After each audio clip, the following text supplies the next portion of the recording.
All right, so I am very excited. We are here with Eric Kussin, who is the founder of Same Here Global. And Eric and I have been talking a little bit about physical education, like what is phys ed going to look like in the fall, especially if we are still doing a little bit of homeschooling. And I thought, like, because we've had these discussions and they were so interesting that it would be good to share some of the thoughts of what are these best practices, how do they work, what kind of results have we seen, and what's the key, like what is it that really motivates kids, especially in the phys ed environment, the physical education, but also in the social emotional learning. One of the big challenges that we're seeing in so many schools is the kids aren't motivated. Like they don't really want to go and do these activities. Used to be that, I mean, we're competing with what other distracted kids in a classroom. Now you're competing with what? Xbox, PlayStation, the video, like in addition to video games, there's YouTube, there's Netflix, like, oh man, it's a whole different level. So welcome, Eric. It's good to Thank see you you. so much, Doc. I appreciate it. Thanks for having me on. Awesome. So first of all, like, tell me a little bit about like what prompted Same Here Global? Like, why start this new organization? Sure, as most organizations that are community based and grassroots started. It began with my own story and my own struggles and my own challenges. So I'll give you hopefully in 5 minutes what take about an hour to explain. But I worked in professional sports for 15 years on the league and the team side of things for the NBA and the NHL. And 6 months into my tenure with this will hopefully make the folks in Canada happy, an NHL team.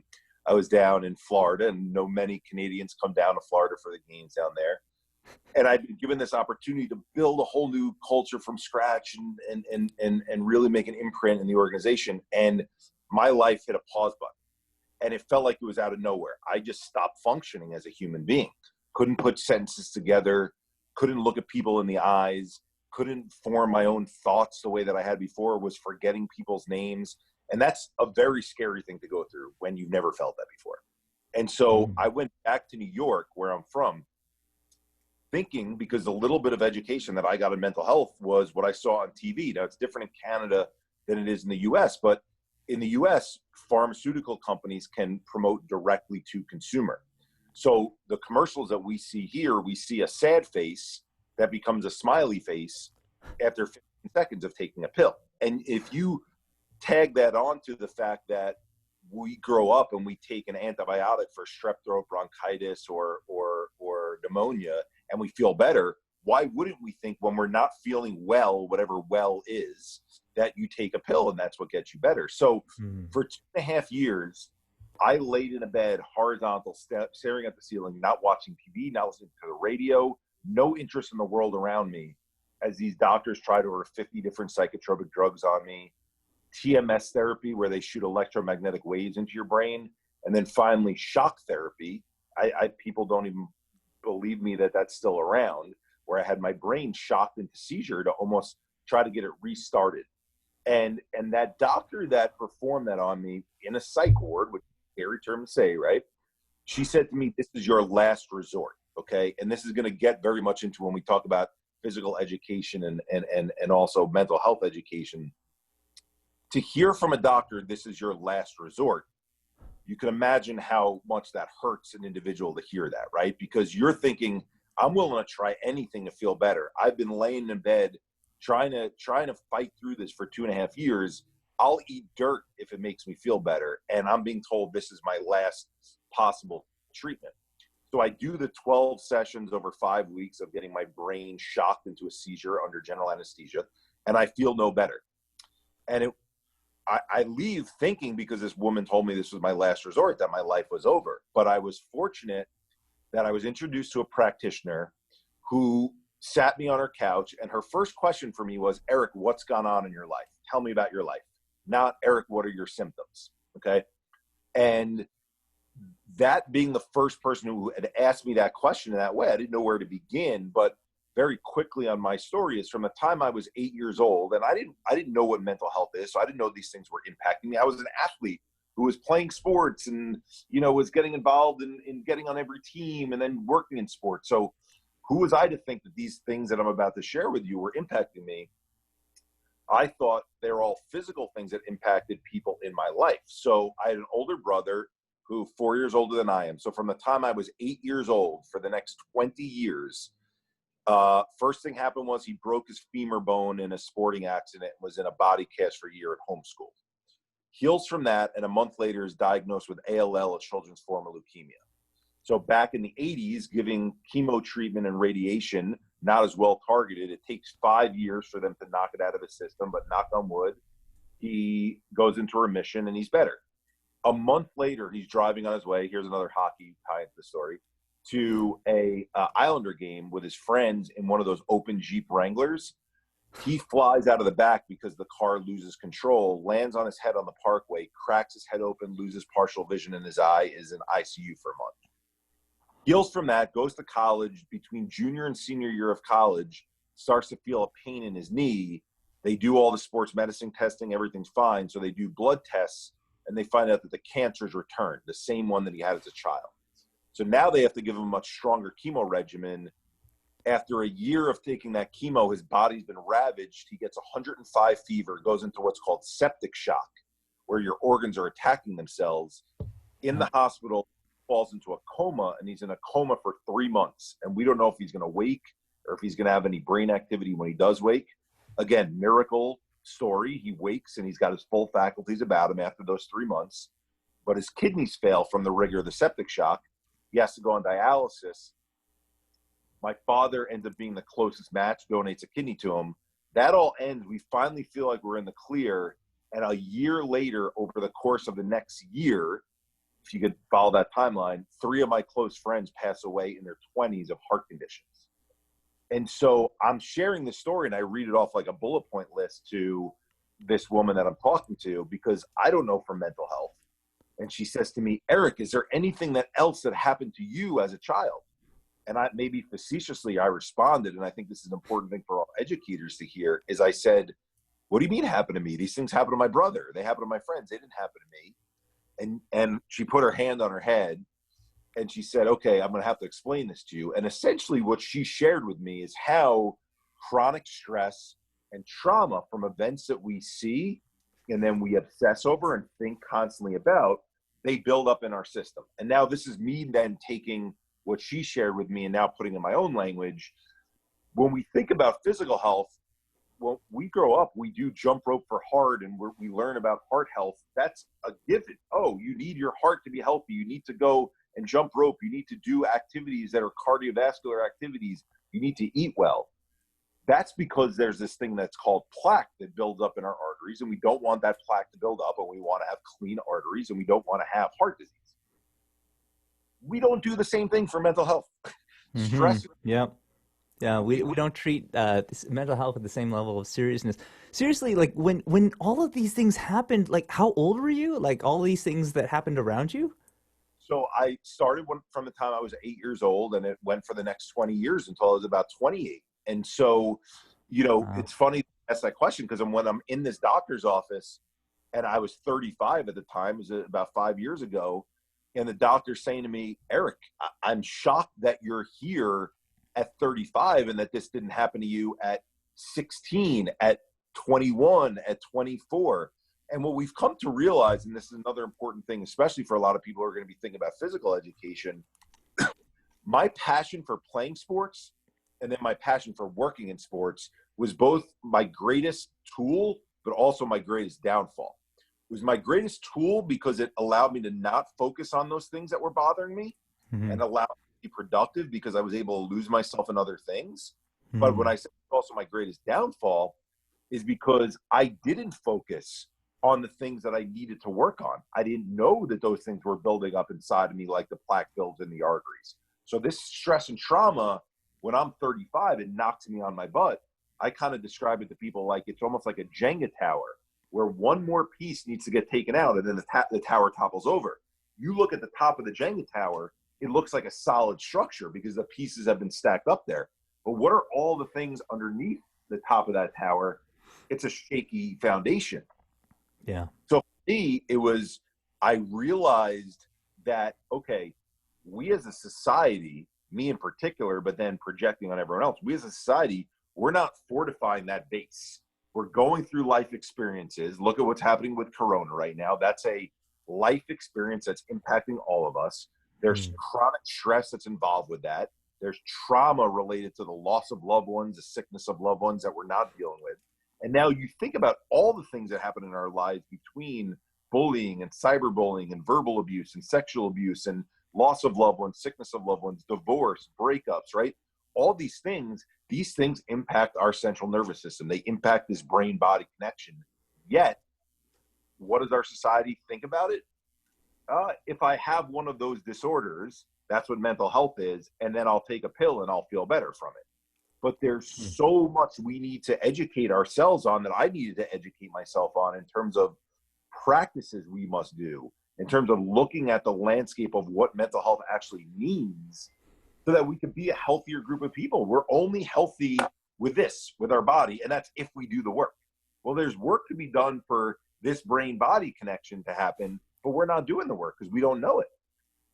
That's so true. And if I understand you correctly, like a lot of what you're trying to do here with Same Here Global is trying to provide the tools perhaps that you didn't have when you were younger, and that would have been really impactful.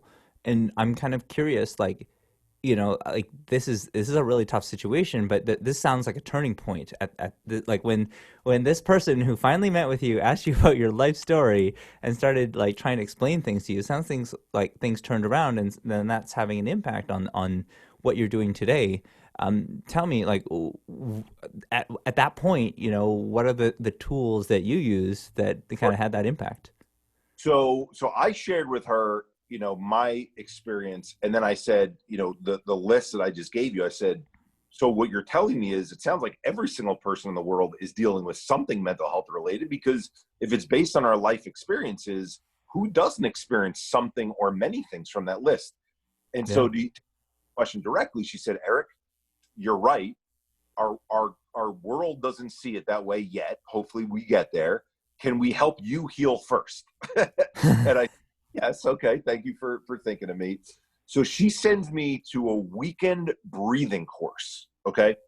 I show up. I am the only man at this course. I'm the only one under 40 at the time, and I'm the only one born in the US. So it's me, 8 Indian women, and 9 yoga mats. And I feel like a fish out of water. I'm wearing a cut sleeve basketball t-shirt and basketball shorts. And the nice thing was they welcomed me with open arms. And what I learned from that course essentially is, when we go through these chronically stressful events in our lives, now breathing is only one piece of it, and I'm gonna share many of the other practices, but go with me on the breathing piece. If you and I were sitting in the room that you're in together right now, we weren't in separate places, and a car lost control, or let's call it a truck lost control, and it crashed through that beautiful pink purple wall that you got back there.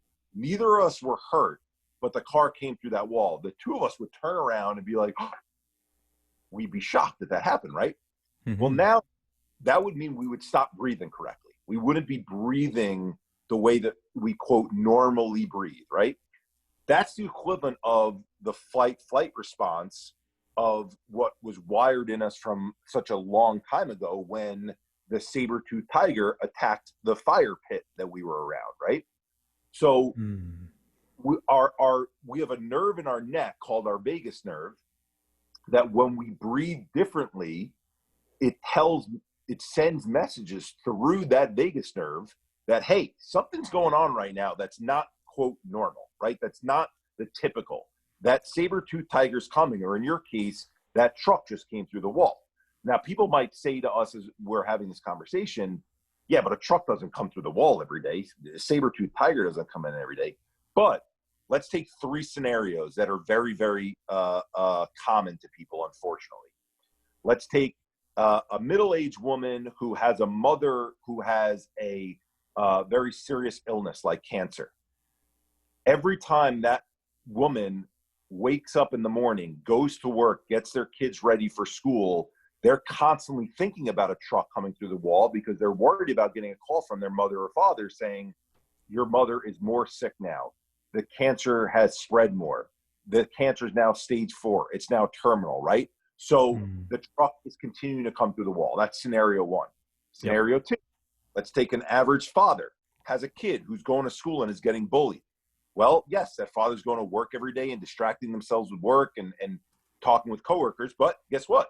That kid that they're thinking about, that child that they love, they got to worry about, is my child crying today? Is he getting picked on more? Is he going to self-harm? Is he going to come back from school and be hysterical when I come home from work, right? Truck coming through the wall every day. And then let's take one other scenario. I know you work virtually, but let's take people who work in an office setting.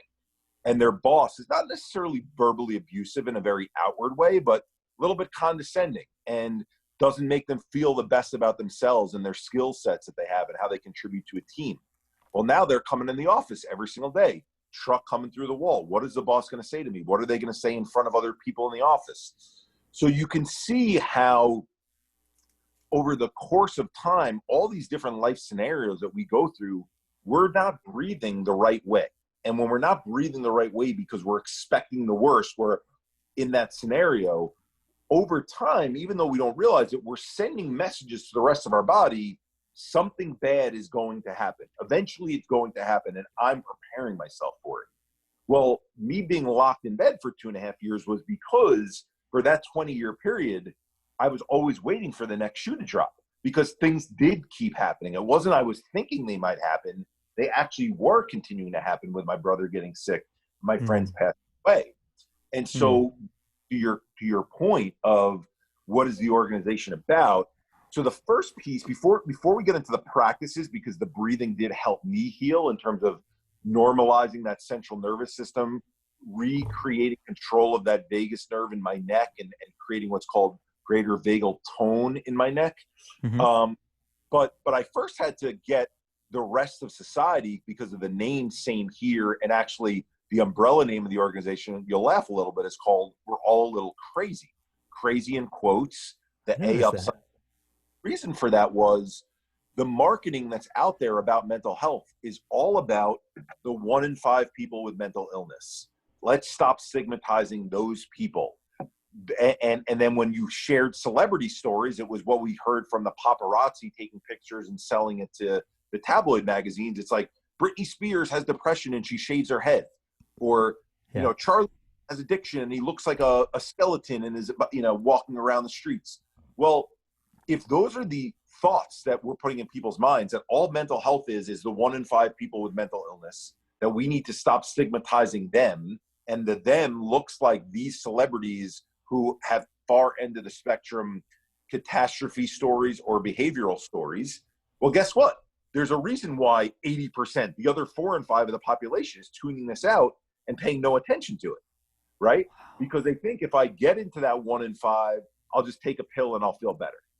But and so the topic doesn't apply to me. So the name We're All a Little Crazy. I know we were talking about the fact that you're in Calgary, and one of the first people I reached out to was Theo Fleury, who's in Calgary, because he's got a story.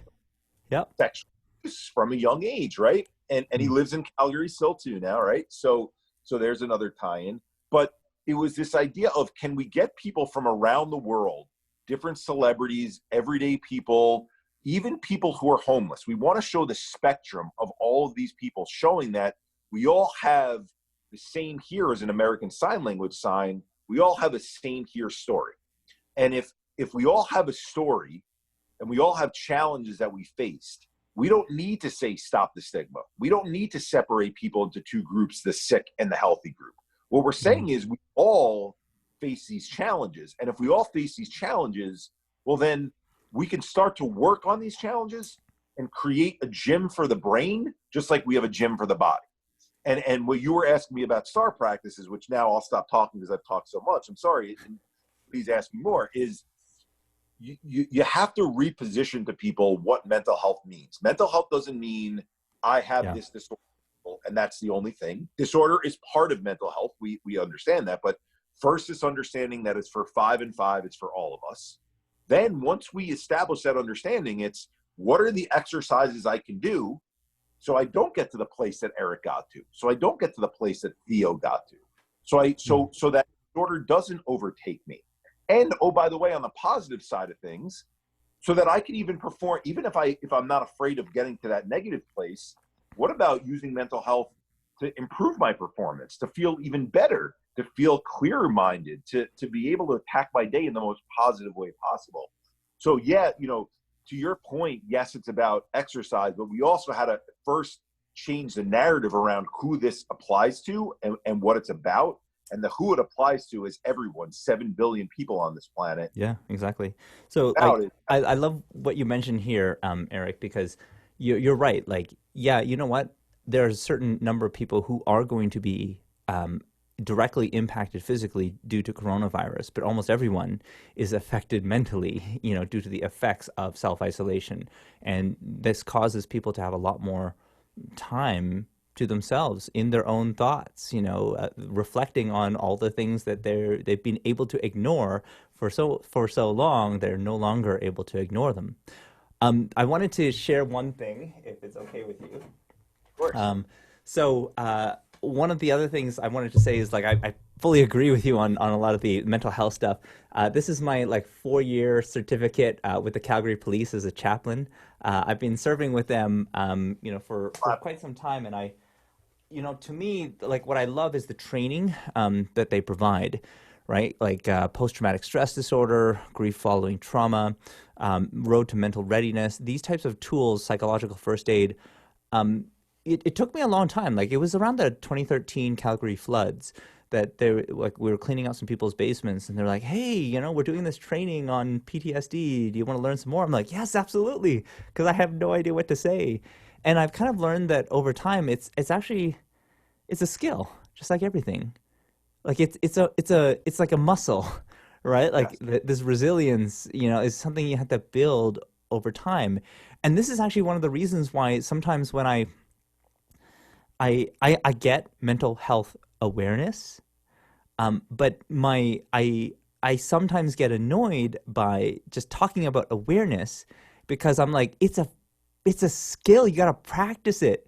How are you going to get good if you're just aware of something? Like, you got to, like, are you doing role plays? Like, the most learning that I've ever done on the mental health side has been like actual role plays with other people. Like, me and you, we're having that conversation. We're just going to practice, like, pretend that I'm going through some stuff. Maybe I actually am going through some stuff, right? And I'm giving you like a pretend version of myself. And doing that back and forth, I found, oh, that's been so helpful. Like, then you know what to say. Then you don't feel like this is the first time I've ever talked to somebody, with a mental illness of any sort. You feel more comfortable. But it took years of like real world practice. And so I guess my question is, like, okay, so let's go back to the sports analogy. Let's say I was going to train this skill, right? Like, what are the things that I would do? Like, you mentioned breathing. I love that.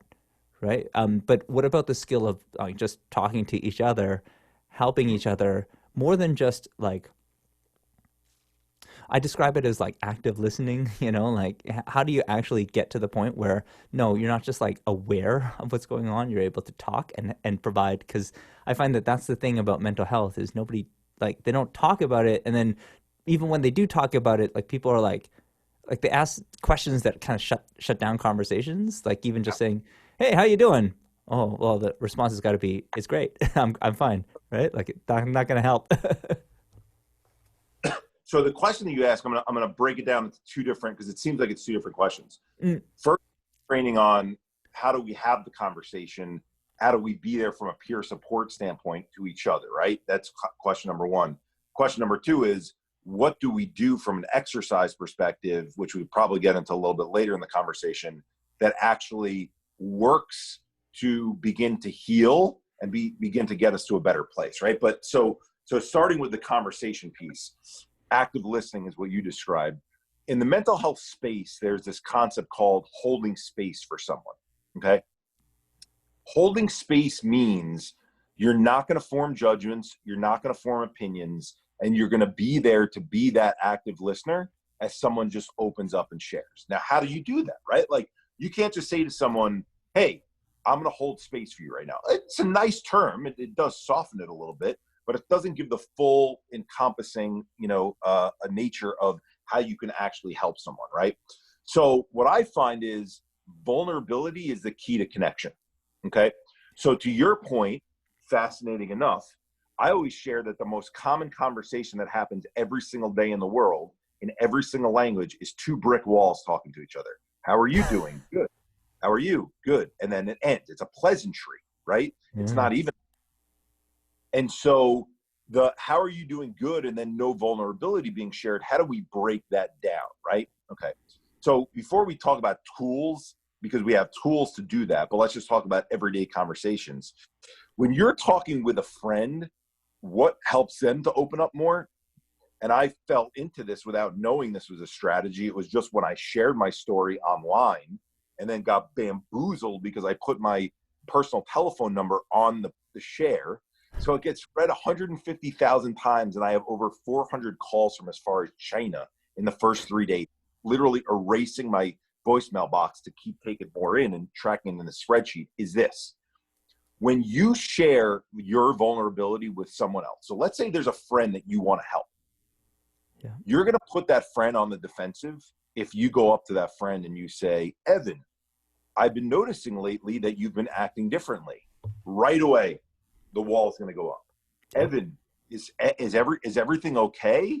I wanted to make sure that everything's okay with you. Again, wall is going to go up. Now imagine you went up to Evan instead and you said, Evan, with everything that's going on with Corona, I can't help it, but my mind's been spinning a little bit recently.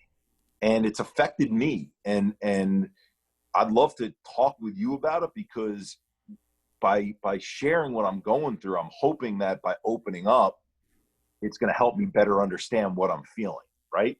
So now you're asking for the permission for them to hold the space, right? Now, some people aren't comfortable with that because they think that's putting a burden on someone else.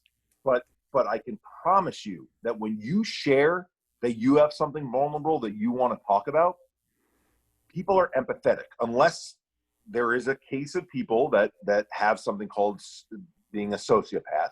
And I'm not trying to say that in a scary way, because when we hear about sociopaths, we think about, murderers and mass killers. But what I'm saying, for the majority of the population, we have something called empathy. We have something called motor neurons in our brain, where when we hear something is going on with someone else, what do? We put ourselves in their shoes. And then we put it back in our own shoes and we think, how is that similar to what I go through? So an example might be a friend tells you that they're impacted by the fact that they just lost their parent. Well, maybe you didn't just lose your parent, but you lost your grandparent 5 years ago.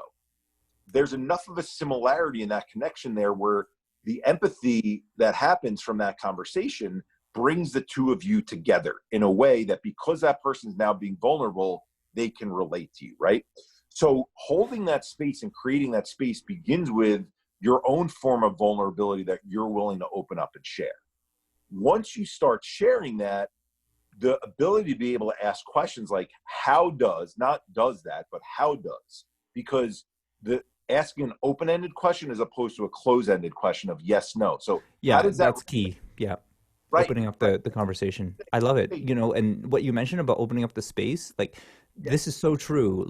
I love the Brene Brown kind of approach to like we connect way more through vulnerability than we do. Perfection is the opposite of connection, right? If I'm perfect in any way, then that's going to prevent us from actually connecting. We connect through our flaws, our struggles. This is why the hero's journey is so popular in terms of a storytelling technique. I mean, just because we know the struggle, we know trying, really wanting something, not succeeding, and then trying and then not succeeding and having all these other parts.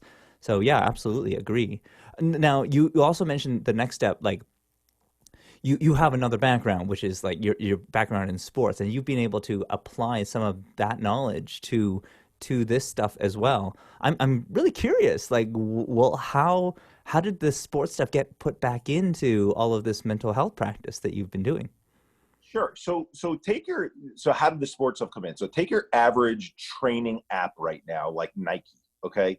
You go to a Nike app and you can drag and drop that. I want to do running today and I want to measure that. I want to do kickboxing today. I want to do swimming today. I want to do elliptical today. And you can drag that in and measure your heart rate variability and your heart rate in general, and all the things measure how we're impacting our physical health, right? But then you go into a room full of any age group. It's not just kids, it's adults as well, and probably even more so with adults when I've done this anecdotally.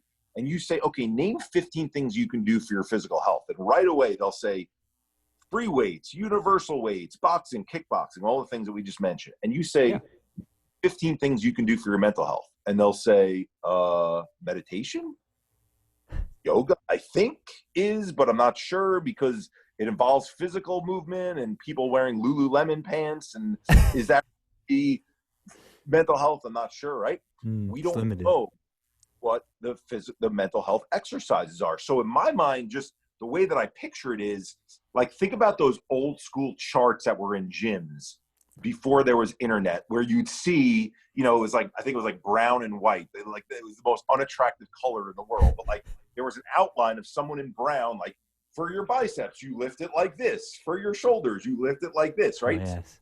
Showed you the different exercises. So where my mind went to was, well, if breathing worked for me, that's only one form of exercise. What other exercises, not practices, not holistic, not alternative, not Eastern, all these terms that we've used to describe it, which, by the way, I don't have a problem with those terms. The problem is our society has a problem with those terms. They don't believe those terms in mass when they hear them because they think, oh, that's some foofy stuff that was done a while ago. I need the big hitter stuff right now that's being invented to get me out of this. But there's a reason why many of these things have been around for thousands of years, right? It's because they work. Yeah. So they were around ever before medicines were around. And so I started on this little voyage. Like, we'll give you one example. I went to Jakarta, Indonesia, and I learned Qigong meditation for a week-long intensive course on why do certain breathing practices like Qigong, which is a combination of breathing and meditation, how does it create more energy in our system that allows us to then actually feed ourselves in a better way, to have more energy even at night when we go to sleep, so that we can do the rest and digest that needs to get done when we're sleeping at night, and not wake up the next day feeling more tired than we did the night before because our body's got nothing left because there's no energy left in it. So that was the impetus for creating this concept of STAR practices, right? Mm-hmm. STAR, like, for those people who are not familiar, stands for stress and trauma. So the two things that build up in us. Active, and I enunciate the word active because if we know we need to be active for our physical health, why would we think it's any different for our mental health that we need to do active things to make our mental health better, right? So stress, active, and then the two R's are releasing and rewiring. And so the best way I can get people to picture it is, think of a balloon, that your brain is a balloon. And you've got the positive things in blue that happen in this balloon and the negative things like stress and traumatic events that happen in red. When enough of the red builds up in that balloon, even as much as we like to push it to the back and not focus on it, the red starts to infringe on the blue and we get this purple mishmash, because we learned that in second grade that red and blue come together and that becomes purple. Well, if we figure out a way through science to rewire out the red from that blue and release it back down out of that balloon, doesn't that help us better picture why we're doing these exercises? We're doing it like the app Headspace. I think the reason why Headspace is so popular, and this is no disrespect to Andy Puddicombe and all the great work that they do, but the name of the app is called Headspace. That's easy for people to understand. Imagine the name of it called Modern Meditation or something like that. You wouldn't get as many people to buy into it because of talking about stigma, the stigma that they feel towards the concept of meditation. So essentially what we built with STAR is a set of, right now it's 18 different practices, although there are practices within the practices, but 18 different core categories of practices, everything from Qigong meditation to yin yoga to integrative breathing practices to nutrition to aromatherapy to something that's called TRE, trauma release exercises, to tapping, to havening. All these different practices, we have them listed on our website. We're in the midst of building an app for it, is to be able to give people tools to be able to say, hey, remember back to that chart back in the day, those of us who are now teaching the younger generation, where we saw the different exercises that we could do for the different parts of our body? Well, what about the exercises that we could do for our brain and our brain-body connection? And how do we, the reason I went into detail about the vagus nerve earlier on with my breathing is that's only one physiological part of our body that gets affected by stress and trauma. Our amygdala gets affected. Our prefrontal cortex gets affected. Even our physical body outside of just nerve endings get affected. So you see people with stress walking around like this, right? Like they're all nervous and they got to tighten. They're super tense, yeah. Right? But it's amazing that we don't think about it that way. We don't think, I do exercises for this, for my body. What are my exercises like? So I love this, Eric. Like I love the different approaches and how it's not so much about the names or the brands of them. It's just like we got to try stuff and we got to find out what works. And you had previously talked, we had previously talked about like, you know, a lot of people are missing sports, and it's not just so much the physical activity that they're missing. It's like the team, like you're part of a team. And, you know, as somebody, especially with the kind of social distancing rules, I look at like what playgrounds look like, and they're all like, you know, oh, like, let's talk about social distancing and don't talk to each other too close. I mean, this is going to change like even what sports means and what we can do. And so for people who, for whom like sport and that team connection is really, really important, my understanding is you can use this technique directly for like a team type event. But how does that work, and what kind of results does that produce? No, I appreciate that, because it's something that we spoke about when we first connected on Twitter, and your mind went to that place to ask for it. And I appreciate that you thought of it that way, because, you know, in fairness, my mind just sees it that way, right? Like I'm not looking at it from an educator's perspective being like, wait, how does this fit together? I'm looking at it from the standpoint of, I get it. How can I share it more with people, right? And so you're making me take a step back and explain it in a more detailed way. So I appreciate that. So yes, like coming from a team sports background where I loved playing basketball, football, hockey, right? All these different sports where you're working with each other. The beautiful thing about the fact that we are going to have to practice social distancing in schools is we're going to have to come up with new curriculum, at least for the time being, that still fosters teamwork, but fosters in a way that's appropriate to the particular subject area that we as teachers are teaching, right? And so that's where STAR fits into this. So let's take a practice like integrative breathing practices. Let's take a practice like a Sphinx pose in yoga that stretches the spine out in a way that starts to release negative stored energy that's in the body, right?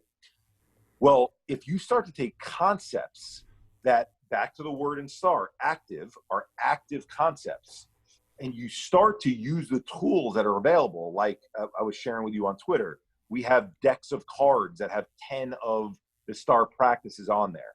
Or if you go to the website, the practices are listed there. These are not things that cost money. These are free things to do. You know, I got into this space because I want to help people. Yeah, I got to subsist. There's a piece of that. But I put those practices out there because now what can happen is a teacher in a school, and if anyone wants to contact me, I'm happy to walk people through it and we do it with them. But you assign to one student, a group of students in your PE class, okay, you're responsible for integrated breathing practices. That is an active thing that we're going to be doing.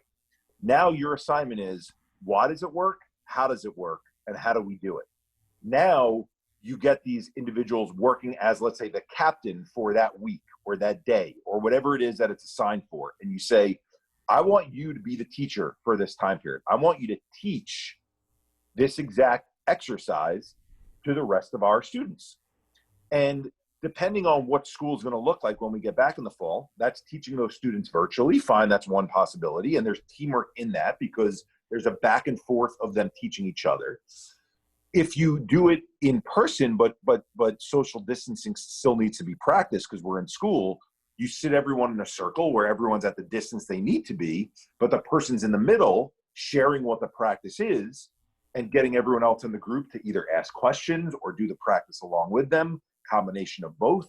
And you're fostering teamwork in that way. What it makes me think of very much so is you think of team sports before there ever was, you know, Corona and the social distancing that had to happen.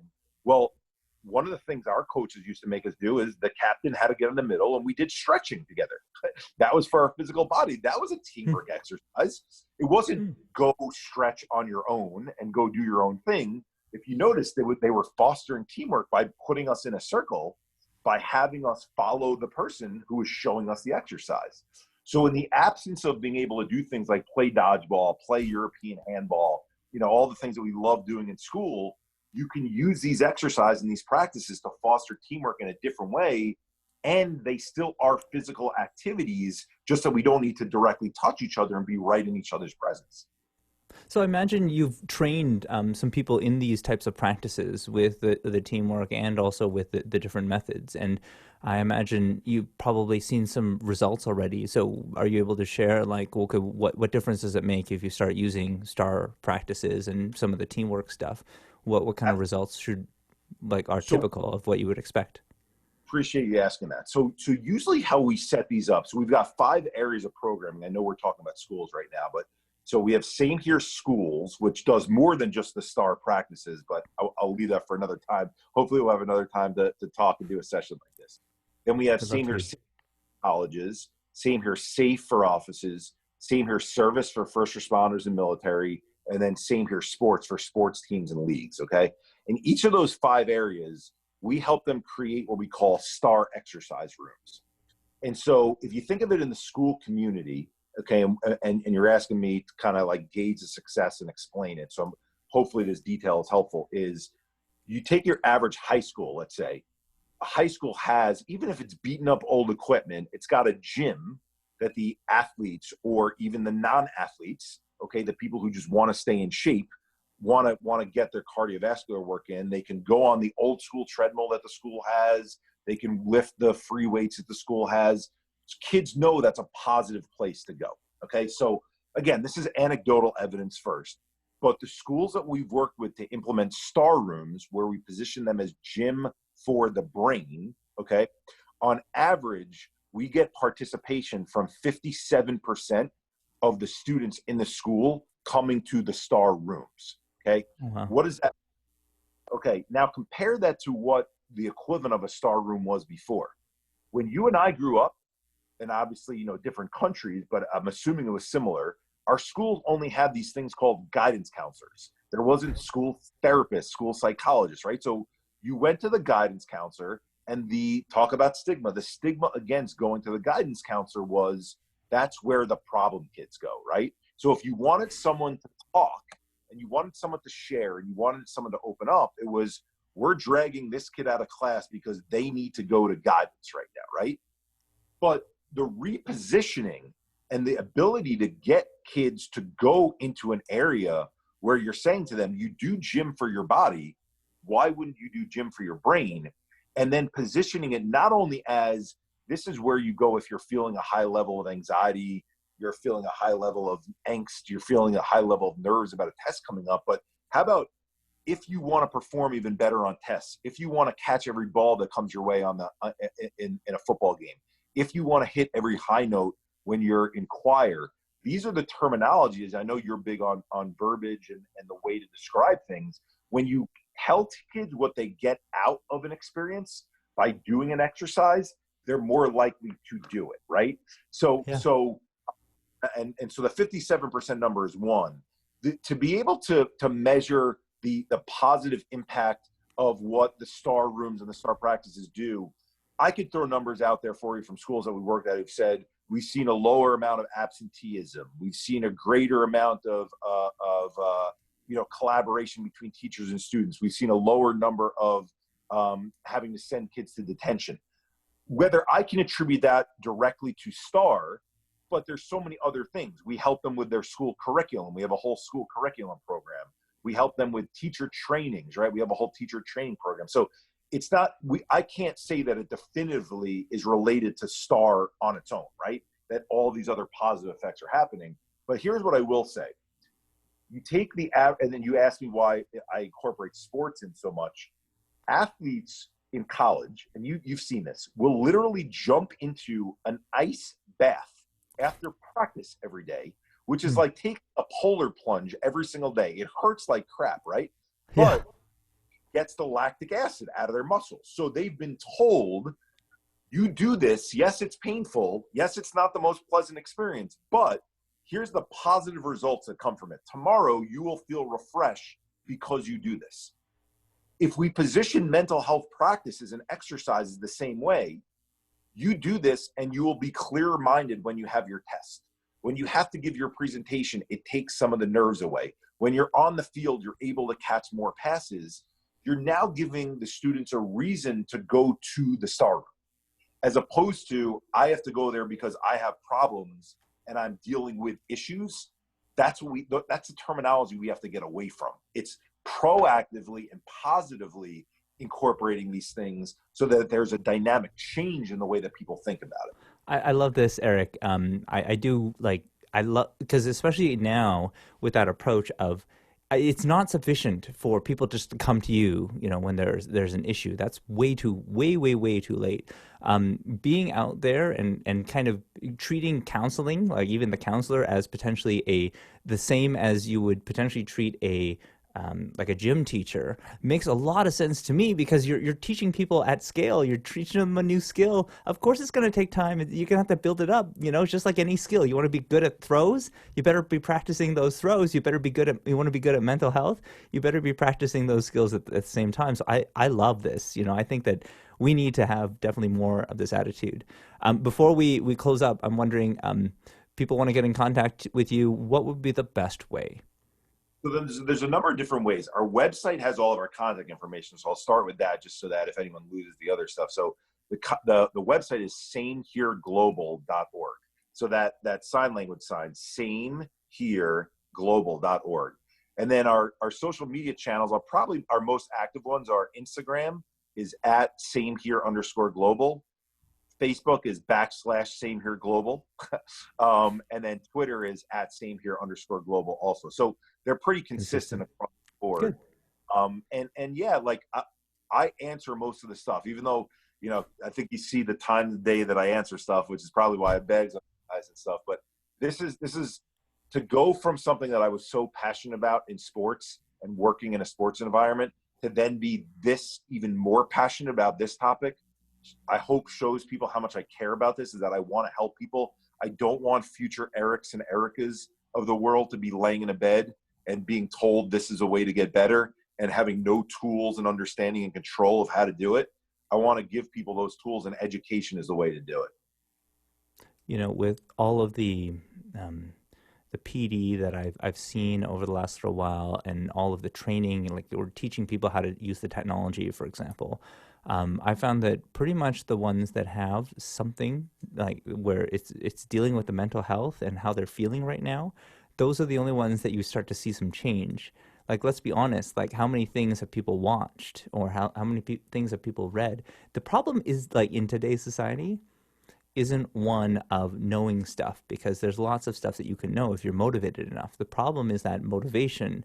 The problem is like getting in the right mindset to begin with. And so that's why I'm so thankful for everything that you've been able to present today, Eric. I can't thank you enough. I'm gonna pause the. But okay, do you have any last things that you wanted to say before we go? No, I encourage everyone that we're going through difficult times as a world. In the U.S., we're going through pretty difficult times as a country. All these problems, I believe, are steeped in systematic things. They're steeped in traumatic things that many people are going through when it comes to Corona, that a subset of our population has gone through for many hundreds of years, when we're talking about some of the changes from a socioeconomic perspective of what's going on in the U.S. And so, to your point about how much mental health resonates, it is steeped in everything that we deal with from a societal perspective. And so, having more of these conversations is how we get better. It's not through just taglines and hashtags and stuff like that. It's the way in which you allowed me to come on and share, and the way in which you're sharing your opinion with me of why you think certain things work. You're right. Education's available for people. Conversation takes work. Conversation takes understanding and learning. And so let's encourage people to do that. But let's end on a high note, which is, it's a scary time right now, but it's also time to course correct and to really be able to move positive in a great way. I love that approach. Yeah, you're right. It's a major upheaval, but at the same time, it's a major time of reflection, creativity. Like we see, like a lot of the companies, the Ubers, Airbnbs, they all started around the 2008 financial crisis. And so now we're looking at the same thing. We're going to see a lot of creativity Great. as a result of it as well. So once again, thank you, Eric. This is awesome. I loved it. I'm going to hold on.